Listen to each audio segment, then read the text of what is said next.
Hi, kamusta mga chong, and welcome po dito sa ating channel at meron naman po tayong isang reaction, no? And before we start, I just want to say hi and how are you doing, guys? Walang iba kundi ang ating overseas Filipino workers. Sa mga OFW po diyan, no, sa buong mundo at kayo po ay mag-iingat at sana po ay lagi kayong nasa mabuting kalagayan. Pag kayo po ay medyo nakakaramdam ng hindi maganda, ay kailangan ipa-check natin 'yan, or kung kayo medyo minamasama ng konti, drink with lemon water.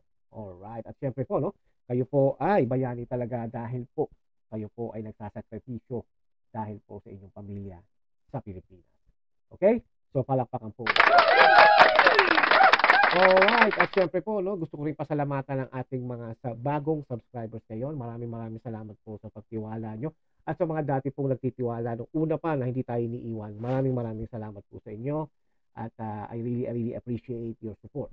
Okay? Pero syempre, when it comes to support, no, ay meron syempre hindi naman pabor sa ating mga nililiyak o sinasabi. At sabi ko nga sa inyo, no, mag-comment kayo, and then the next video, which is this night now, ay pwede natin bubunot, no, kung sino ang ating pwedeng react. Actually, medyo weird tong ating sasagutin na viewers, no, at nadumaan sa ating channel dahil ang dami niya pong sunod-sunod po yan, mga yan. Kaya kita niyo yan, yung letter F. Sino ba yan? Si Ferlin Malali o Malalay or Malay. Malay ko sa'yo, no? Pero di bale, Miss Ferlin or what, no? Ito naman ay walang personalan lang. Babasahin ko lang yung mga sinabi mo. Pero i-remind ko lang sa inyo, ma'am or sir o kung ano man kayo, no, ay pwede naman kayong gumawa ng sentence sa ating inbox sa comment. Hindi, wala yata ano yan. Kahit gaano karami ang mga nilagay nyo, no, baka magkasya na yan sa isang message nyo lang sa comment. But it's okay. At sagutin natin isa-isa. Okay? Alright, umpisa na natin bago maubos ang oras, no. Ang sabi dito dito tayo sa kaliwa, no? Kung nakaharap kayo kaliwa, ay mas kawawa ang Pilipinas kung si Sara ang maging pangulo. Real talk lang daw. Alam niyo, Miss Frelin o Mr. Frelin, no, ay totoong kawawa ang Pilipinong mga bangag. Ang mga Pilipino na umaabuso sa kapwa Pilipino. Talagang kawawa ang mga ito. To tell you the truth, mga Miss Frelin o Mr. Frelin, I don't know which one is which, no, ay talagang maiinis ang mga taong umaabuso sa ating bayan. Okay? Yan lang po ang aking sagot. Simple. Number 2, saan ba at nag-positive daw ang 37 na staff mismo sa City Hall ni Baste sa Davao? Alam mo, Mr. of Miss Ferlin, ay hindi naman po yan natapos, hindi po napatunayan, at meron pa po mga questionable.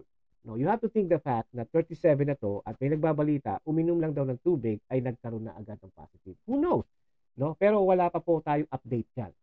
Pero base sa mga taga Davao, hindi sila naniniwala na ang mga empleyado sa mismong City Hall ng Davao ay mga addict. No? Ang sabi ho nila, kung gusto nyo, sila ang kontakin nyo at sasabihin sa inyo personally na hindi po ganon. Okay? Yan ang sabi nila. Ito pa ang pangatlo. Sa totoo lang, hindi na normal si Sara. Alam nyo, Miss Frelin o Mr. Frelin, no? Kayo ba naman mabudol, maloko ng isang Marcos Jr., aka Bangag o Budol? Hindi ba kayo mabubuisit? Sabihin na natin kayo ay niloko ng boyfriend nyo o ng girlfriend nyo halimbawa. Ano mararamdaman nyo? Diba? O ng isang kaibigan na lang na yung pala ay nagpipretend lang na kaibigan. My gosh, I hate drugs. Kaya kayo na lang yan, wala ng 30 million real talk.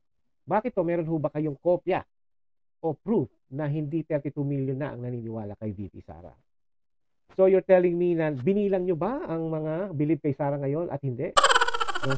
You know what? Kung talagang meron kayong mga pangahawakan na hindi na 32 million, eh ipakita nyo sa akin. Ayan po ang aking email, i-email nyo sa akin o mag-inbox kayo dito. No? In that way, maipakita natin. Dahil ako'y naniniwala, baka na po hindi na 30, tama kayo, hindi na 32 million, baka 34 million na, kasi nga ako matatanda nyo ay si Budol Guy ay hindi naman 31. Hinabol lang yan sa 32 ni Inday kasi nga po nahihiya sila kay Sara Duterte. Inulit ko na naman po isa, yung kasunod po, no? At sabi ay may saltik si Sara. Pareho lang po yan na hindi na normal si Sara. Nasagot ko na po yan, no? Now, balik po tayo sa pasunod niya, no? Ang sabi niya rito ay, ano ba yan? Balik tayo. Yan. Mas kawawa Pilipino kung sana maging pangulo. Oh, parang ano na yata 'to, teka, ito, yan. Bakit daw hanggang ngayon di pa nagda-drug test si Sarah? Sino ba nahulihan ng drug, 'di ba, yung tauhan ni Sarah? Sino po sa tauhan ni Sarah ang nahulihan na nagda-drug? Meron ho ba kayong, mai-shi-share sa amin dito na ang tauhan po ni Sarah ay nagda-drugs? Please, pakisabi lang at paki-explain mabuti, paki-show nga po dito, in that way mai-share natin, no? Huwag niyo lang ilista totoong issue, magpaliwanag sa taong bayan kung saan siya ginastos ang 125 sa loob ng 11 days. Praline, na-explain na po na ilang beses yan. Ultimong COA o Commission on Audit na po ang nag-explain na ginamit po ang pondo sa tama. Meron lang pong konting question ang COA sa OVP na binigyan po ng 6 months, which is hindi po dapat mauna o makialam dahil nasa korte na rin po ito. As a matter of fact, nasa public po ang ilang papeles yan. So kung gusto niyo, punta na lang po kayo sa public o sa OVP o kahit sa Congress, kung bibigyan kayo ng mga buwaya ng kopya, makikita niyo po. Kaya napahiya po yung mga yan. Okay? Wala nang lilihis. Ay, ano pa nga, marami na kasing mga anomalya lumabas. Real to, kaya nga ayaw malap sa Congress, diba? Kasi wala siyang masagot. Naisagot na po. At kung titignan niyo ulit ang dati diyang pinuntahan, huli niyang pinunta, ay siya po ay isang resource person, hindi po siya witness.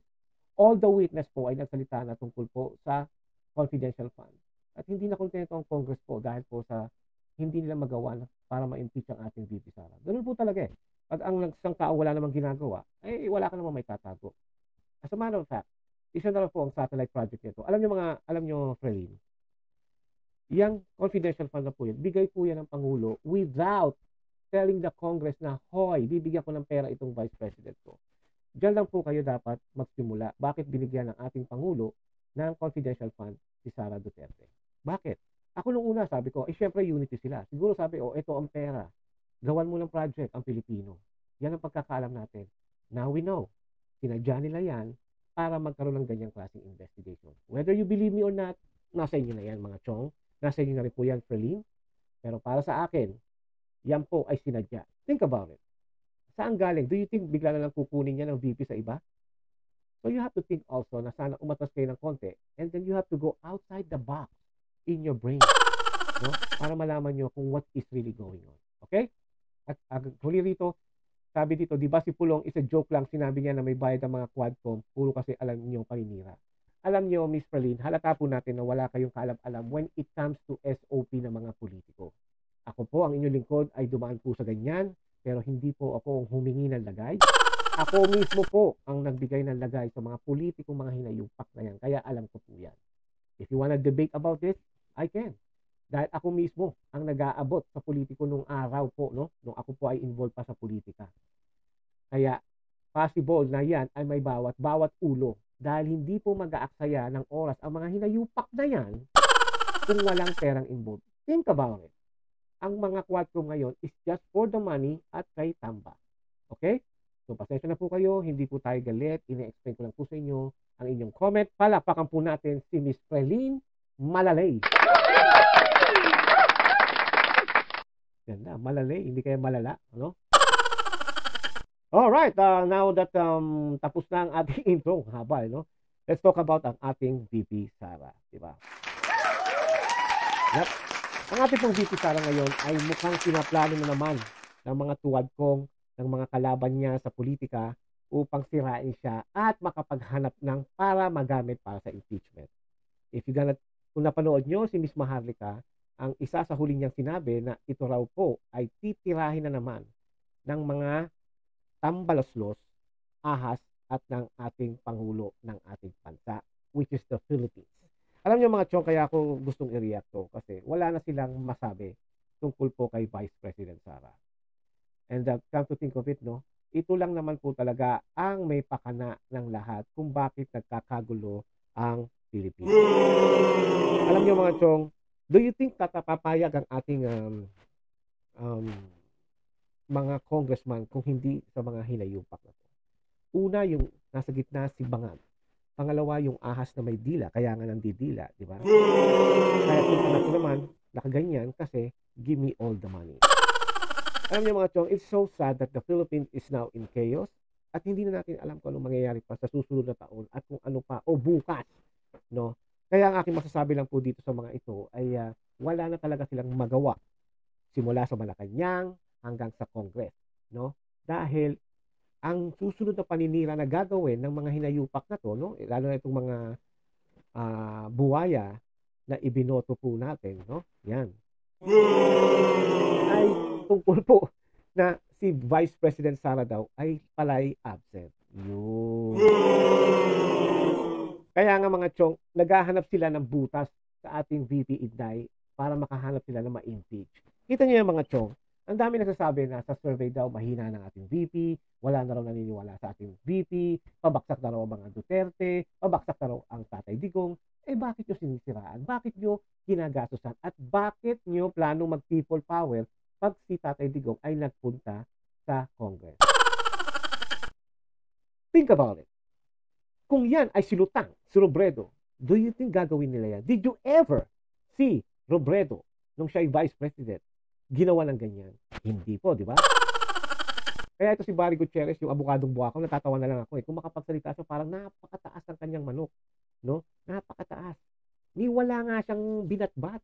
Ni wala nga ginawa. But anyway, lumalabas na tayo sa ating topic. Ang akin lang po mga chong, we have to observe or monitor tungkol po sa nangyayari ngayon dahil wala silang ibang ginawa every week, every month, every day. Panayang tira nila sa mga Duterte. Ito lang ang nagawa nila for the 3 years bago dumating ang 2025 election. Oh, by the way, no? Election na ngayon dito sa US. At hindi pa natin alam kung sinong lamang dahil kasalukuyan pong nag-e-election dito sa Amerika. And I wish and I hope na manalo po ang ating ang bagong presidente, no? Hindi po yung katiket ni Lolo, no? Kahit tayo po ay Democrat, ay gusto ko pong bumoto sa kabila dahil po para mawala ang gera sa Pilipinas. Yun. So, ayos, palakpakan agad. But anyway, alam niyo mga chong, no? Ang masakit kasi, no, ang simula pa no 2023, wala na silang ginawang pambanat sa ating VP Sara ay kundi OVP spent 125 million confidential fund, no, in 11 days. Since 2022 ng December yata hanggang ngayon to the present, yan pa rin ang kanilang pinalalabas. Yan lang ang pwedeng sinabi. Ang tanong ko mga chong, no, after OVP already explained everything, even ang COA mga chong, no, inexplain na rin na walang ginawang mali ang OVP. Merong konting tweet lang. May konting question lang ang COA sa OVP. That's it. And they have 6 months to comply. No? And just like what Vice President said, she always comply whatever or whenever na meron silang kailangan ang kabilang departamento. Tulad ng COA nga po. No? Pero wala silang ginawa kundi na tungkol sa 125 million. Wala po. Meron ba kayo nakita? Oh, meron ba sila sinabi? Wala. Kaya nga hindi matuloy-tuloy ang impeachment dito kay VP Sara kasi mahina ang PAW. Ika nga. Kaya naghahanap sila. Ngayon, ang palalabasin nila ngayon, absent daw sa DepEd nung siya ay secretary pa ng DepEd. Can you imagine that mga chong? Di ba? Kaya, think about it. At ang may balita daw, ang nag-organize ito, ang nagmi-meeting ito, si Sandra Bullock, no? At sila Tamba, no? Siyempre, with the support of the Bangag. Diba? At siyempre, lalo na yung nanay. Kaya, ang sabi ko lang mga chong, ibig sabihin, habang tumatagal, natatakot sila, nag-aalala sila. Why? Pag tinanggal si Bangag, o mamatay si Bangag, ang uupo, automatic, by law, automatic, si VP Sara Duterte. Kapag nakaupo si VP Sara Duterte, ano mangyayari sa mga corrupt? Diba? Eh, di mawawala yan. Matatakot yan. No? Hindi na EJK ang gagawin dyan. Diba? So, ang masasabi ko lang kaya nila ginagawa ito, they wanna kick out Sara.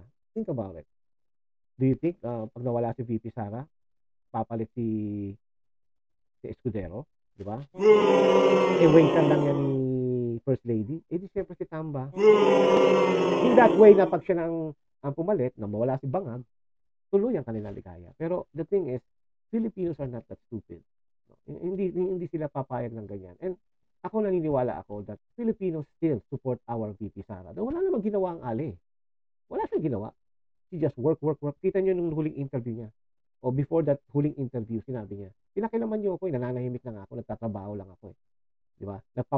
Nagtatanim na nga lang ako ng halaman, eh, 'di ba? Tapos pinakialaman niyo pa ako. See that?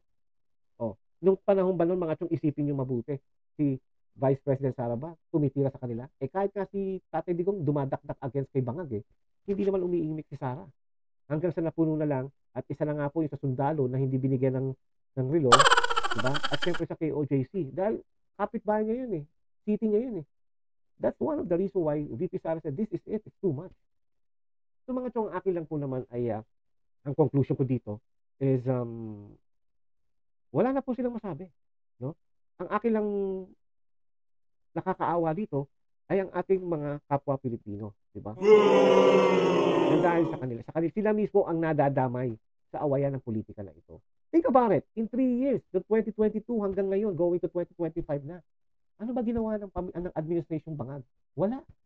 Puro Duterte, Duterte, Duterte, pero gumamit ng Trillanes, ng De Lima, si Virus lumakas ang loob, 'di ba? Yung mga true witness noon sa drug killing, no? Yung mga witness na against Laila De Lima ay bumaliktad na wala si President Duterte. Sinasabi dahil takot lang daw.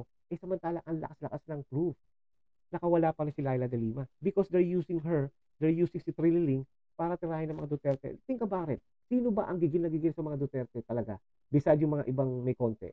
Si Trilling lang at saka si Laila De Lima. And then naglalabas na naman sila ng ibang witness, pandagdag na lang yung ika nga panggulo.